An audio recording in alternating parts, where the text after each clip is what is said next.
டாபிக்குள்ள போறதுக்கு முன்னாடி சேனலுக்கு சப்ஸ்கிரைப் பண்ணாதவங்க சப்ஸ்கிரைப் பண்ணிக்கோங்க. வாட்ஸ்அப் டெலிகிராம் சேனல் லிங்க் கீழே டிஸ்கிரிப்ஷன்ல கொடுத்துருக்கேன், அதில் ஜாயின் பண்ணிக்கோங்க. வீடியோ அப்லோட் பண்ண உடனே உங்களுக்கு வீடியோ நோட்டிஃபிகேஷன் வரும். 3 அட்ரஸ் கோடு. ஸோ இந்த 3 அட்ரஸ் கோடுங்கிறது வந்து கம்பைலர்ஸால் யூஸ் பண்ணப்படுற இன்டர்மீடியட் கோட். எதுக்கு அப்படின்னா ஒரு காம்ப்ளெக்ஸான எக்ஸ்பிரஷனை வந்து சிம்பிளராக கன்வெர்ட் பண்ணிக்கும். எதுக்குன்னா லேட்டர் ஆப்டிமைசேஷன் பண்ணுறதுக்கு ஈஸியாக இருக்கும். ஸோ இப்போ இந்த 3 அட்ரஸ் கோட் அப்படின்னா என்னென்னு பார்த்தீங்கன்னா 3 காம்பனண்ட் இருக்கும். அதில் வந்து பார்த்தீங்கன்னா ஒன்று வந்து ரிசல்ட்டாக இருக்கும். எப்பயுமே ஒரு எக்ஸ்பிரஷன் முடிஞ்சு வர்ற ரிசல்ட்டு தான் ஃபஸ்ட்டு காம்பனண்ட். அதுக்கப்புறம் 2 ஆப்பரண்ட்ஸ் இருக்கும், அதாவது values or something. Operand 1 operand 2 இருக்கும், அப்புறம் ஒரே ஒரு ஆப்பரேட்டர் இருக்கும். இந்த ஃபார்மேட்டில் இருக்கிறதுக்கு பேர் தான் 3 அட்ரஸ் கோட். அப்போ எப்படிப்பட்ட ஒரு காம்ப்ளெக்ஸான எக்ஸ்பிரஷனையும் 3 அட்ரஸ் கோடாக கன்வெர்ட் பண்ணிட்டா கம்பைலருக்கு வந்து பின்னாடி ஆப்டிமைசேஷன் பண்ண ஈஸியாக இருக்கும், நமக்கே பார்க்க ஈஸியாக இருக்கும். இப்போ ஒரு 2-3 எக்ஸாம்பிள் நான் உங்களுக்கு சொல்கிறேன், அது பார்த்தீங்கன்னா உங்களுக்கு புரியும். இது ஏன் யூஸ் பண்ணுறோன்னா நம்ம சொன்ன மாதிரி தான் சிம்பிளர் ஸ்டெப்ஸாக மாற்றிடும், பின்னாடி ஆப்டிமைஸ் பண்ணும்போது ஈஸியாக இருக்கும் கம்பைலருக்கு. அதே மாதிரி machine code assembly code generate பண்ணுறதுக்கும் ஈஸியாக இருக்கும். இது எப்படி பண்ணுறாங்க அப்படின்னு பார்த்தீங்கன்னா ஃபஸ்ட்டு வந்து என்னென்ன ஆப்ரேஷன்ஸ் இருக்குதுன்னு பார்க்குறாங்க. அந்த ஆப்ரேஷனை வந்து சின்ன சின்னதாக உடைக்க ட்ரை பண்ணுறாங்க. தேவைங்கிற இடத்துல டெம்பரரி வேரியபிள்ஸ் யூஸ் பண்ணுறாங்க. ஃபார் எக்ஸாம்பிள் எப்படின்னா A+B இருந்துச்சுன்னா T1 = A+B போட்டு அடுத்த ஸ்டெப்பில் இருந்து அந்த A+Bக்கு பதிலாக T1 யூஸ் பண்ணிக்குவாங்க. அந்த மாதிரி சிம்பிளிஃபை பண்ணிக்கிட்டே வருவாங்க. அதில் முக்கியமாக அந்த எக்ஸ்பிரஷன் நம்ம யூஸ்வலாக என்ன ரூலை ஃபாலோ பண்ணுவோம்னா அந்த போட்மாஸ் ரூலை ஃபாலோ பண்ணுவோம். அதே மாதிரி தான் இந்த ரூலை ஃபாலோ பண்ணி தான் அடிஷன், சப்ராக்ஷன், மல்டிப்ளிகேஷன், டிவிஷன் இந்த ஆர்டரில் தான் வந்து கால்குலேட் பண்ணப்படும். ஒரு எக்ஸாம்பிள் பார்ப்போம். இப்போ இந்த என்டையர் கோடை x = A+B*C, இந்த என்டையர் கோடை எப்படி நம்ம வந்து 3 அட்ரஸ் கோடாக கன்வெர்ட் பண்ணுறதுன்னு பார்க்கலாம். ஸோ நம்ம ஆல்ரெடி சொன்னோம் 3 அட்ரஸ் கோட் அப்படின்னா ஒரு ரிசல்ட்டு, 2 ஆப்பரண்ட்டு, ஒரு ஆப்பரேட்டர் இருக்கணும். ஸோ இதில் இந்த x = A+B*Cயில் நம்ம பார்த்தோன்னே நமக்கு தெரியும் இந்த A+B தான் ஃபஸ்ட்டு கால்குலேட் பண்ணணும். ஸோ ஃபஸ்ட்டு ஸ்டெப் என்ன பண்ணுவோம், A+Bயை கால்குலேட் பண்ணிடலாம், அதை ஒரு டெம்பரரி வேரியபிளில் வைக்கிறோம். T1 = A+Bன்னு போட்டாச்சு. அடுத்த ஸ்டெப்பில் இந்த என்டையர் எக்ஸ்பிரஷனில் A+Bக்கு பதிலாக இந்த T1ங்கிறத யூஸ் பண்ணிக்கிறோம். So x = T1*C.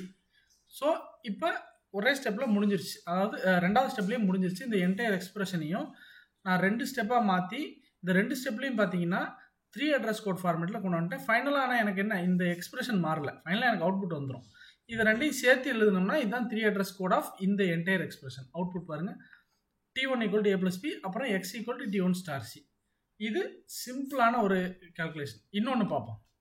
இப்போ x = A+B*C - T /E+F. இதில் ஆட்டோமேட்டிக்காக மறுபடியும் பார்த்தா நமக்கு தெரியும் A+B தான் ஃபஸ்ட் எக்ஸ்பிரஷன். ஸோ அதுக்கு ஒரு டெம்பரரி வேரியபிள் T1 = A+B. அடுத்தது இந்த மல்டிப்ளையை தொட வேண்டாம், C - D தான் அடுத்தது. ஈஸியாக இல்லை, அந்த போட்மாஸ் ரூல் படி C - D நம்ம கால்குலேட் பண்ணணும். C - D கால்குலேட் பண்ணால் நமக்கு இன்னொரு டெம்பரரி வேரியபிள் வேணும், T2 = C - D. ஸோ இப்போ நமக்கு இதுவும் கிடச்சிருச்சு. அடுத்தது T3 = T1*T2. இது எதுக்குன்னு பாருங்கள், நம்ம இதை கால்குலேட் பண்ணிடலாம். A+B கண்டுபிடிச்சாச்சு, C - D கண்டுபிடிச்சாச்சு. இப்போ இந்த என்டையர் பார்ட்டையும் ஒரு டெம்பரரி வேரியபிளில் வைக்கலாம். அதுதான் இந்த இடத்துல T3 = T1ங்கிறது A+B, T2ங்கிறது C - D. அதை T3யில் வச்சாச்சு. ஓகே, இப்போ அடுத்தது நமக்கு என்ன தேவை, இதில் /E+F இருக்கா, அப்போ இமீடியட்டாக /3E தான் அடுத்த எக்ஸ்பிரஷனில் வரும், அதான் அடுத்த ஸ்டெப்பில். ஸோ T3 நம்மக்கிட்ட இருக்குது. T3 தான் இந்த என்டையர் எக்ஸ்பிரஷனுடைய வேல்யூ. ஸோ T3/E தான் அடுத்த வேல்யூ. ஸோ T3/E அதை T4ல் வச்சுருக்கோம். T4ங்கிற டெம்பரரி வேரியபிள். ஃபைனலாக F-ஓட ஆட் பண்ணுமா, x = T4+F. ஃபைனலாக எக்ஸுங்கிற இதில் ரிசல்ட்டை போட்டாச்சு. ஸோ இப்போ இது வரைக்கும் நம்ம போட்ட ஸ்டெப்பை எல்லாத்தையும் 1 by 1 சேர்த்து எழுதுனோம்னா இதுதான் 3 அட்ரஸ் கோட் ஆஃப் இந்த காம்ப்ளெக்ஸான ஒரு எக்ஸ்பிரஷன். அவுட்புட் பாருங்கள், T1 = A+B, T2 = C - D, T3 = T1 × T2, அதுக்கப்புறம் T4 வந்து T3/E, x = T4+F. ஸோ இதுதான் 3 அட்ரஸ் கோட் கால்குலேஷன்.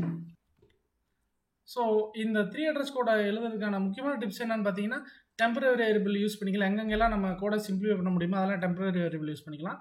போட்மாஸ் ரூலை வந்து ஃபாலோ பண்ணணும். பேரந்தசிஸ் தான் ஃபஸ்ட்டு ப்ரியாரிட்டி, அப்புறம் மல்டிப்ளிகேஷன், டிவிஷன், அப்புறம் அடிஷன், சப்ராக்ஷன்.